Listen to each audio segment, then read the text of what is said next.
Io innanzitutto complimenti a Verona che ha vinto con merito questa partita, ha messo in campo probabilmente un po' più di determinazione in alcune situazioni e alla fine su qualche palla perso da loro, per esempio, sono stati molto bravi a trasformarli in contropiedi, in punti, ci hanno messo in difficoltà e noi abbiamo sicuramente a un certo punto,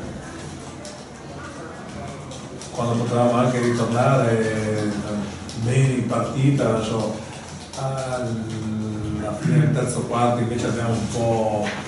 sciupato qualcosa, ci è costato carissimo in termini anche probabilmente di fiducia e questo ci ha costato sostanzialmente la partita, perché ha recuperato qualcosa nel finale, ma insomma diciamo che c'è stato alla fine del terzo quarto e la prima parte dell'ultimo quarto sicuramente abbiamo lasciato troppa iniziativa ai nostri avversari e anche oggi dal punto di vista proprio statistico abbiamo sbagliato molto offensivamente, abbiamo tirato il 41% contro il 56% dell'avversario, tirando anche oggi più tiri del nostro avversario, ha fatto 9 tiri in più, ma con queste percentuali qua poi diventerà difficile, quindi alla fine non abbiamo aggiustato abbastanza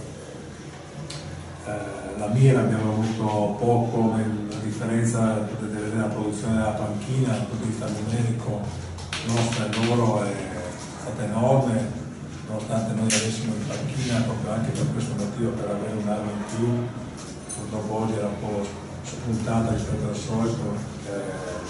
guarda il Cavaliere, e invece abbiamo avuto poco da dietro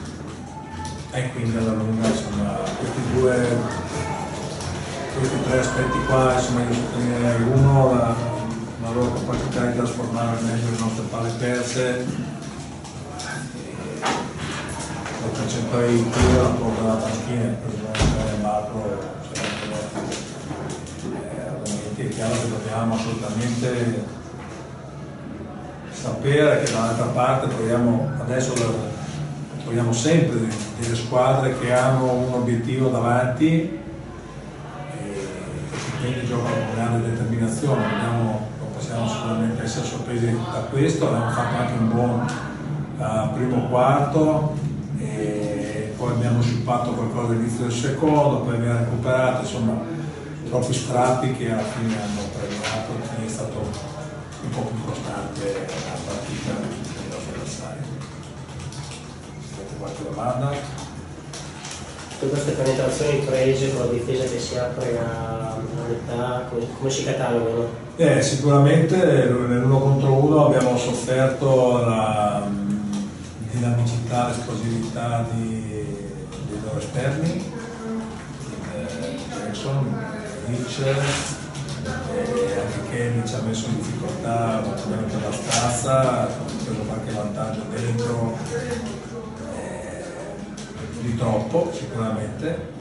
soprattutto nel primo tempo, insomma bisognerà sicuramente che le gambe stiano un po' più piegate se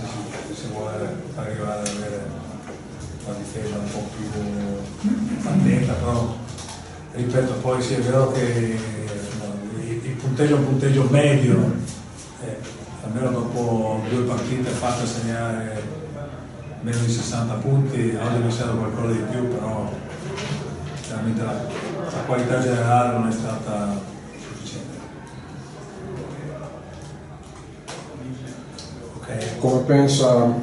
potrete uscire da una situazione che appare abbastanza pesante sul piano dell'atteggiamento in campo? Ma sai, io penso che loro dovrebbero, cioè i miei giocatori dovrebbero avere la consapevolezza che ma ci sono ancora 7 partite e la parte finale di un campionato è estremamente importante e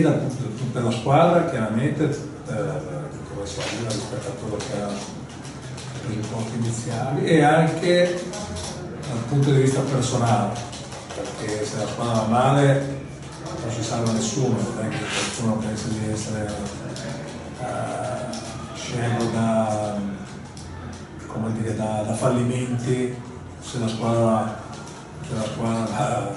fallisce negli obiettivi, fallisce quelli che sono, comunque ritrovare fino alla fine ad avere un atteggiamento in campo rispettoso di chi ci ha voluto a Berlino, quindi il proprietario, il conto, i tifosi che vengono fino a qua, stanno facendo 900 km, credo che il minimo da dare sia qualcosa di più, così loro capiscono, perché altrimenti quando potrebbero capirlo sarebbe troppo tardi, sarà troppo tardi, poi avremo veramente le conseguenze di questo. Passo indietro quindi rispetto a Sassari, secondo lei? In ambito difensivo? Beh sì, in ambito difensivo sì, sicuramente mi ha fatto un po' più fatica, forse paradossalmente gli accoppiamenti difensivi erano un po' più faticosi oggi contro Cremona che non con Sassari. Sassari 2 volte sono riusciti a vincere, abbiamo messo in difficoltà, abbiamo di segnare a 10-12 punti sotto la loro media, però invece con loro abbiamo sofferto l'identità di Jackson, contro di Rich, la stanza di Kelly, devo dire che da fuori poi Boia, che Spraglia hanno messo dei canestri estremamente importanti, insomma Cesa ha fatto una buona partita, e uno contro uno siamo stati abbastanza in difficoltà un po' tutti. Va bene?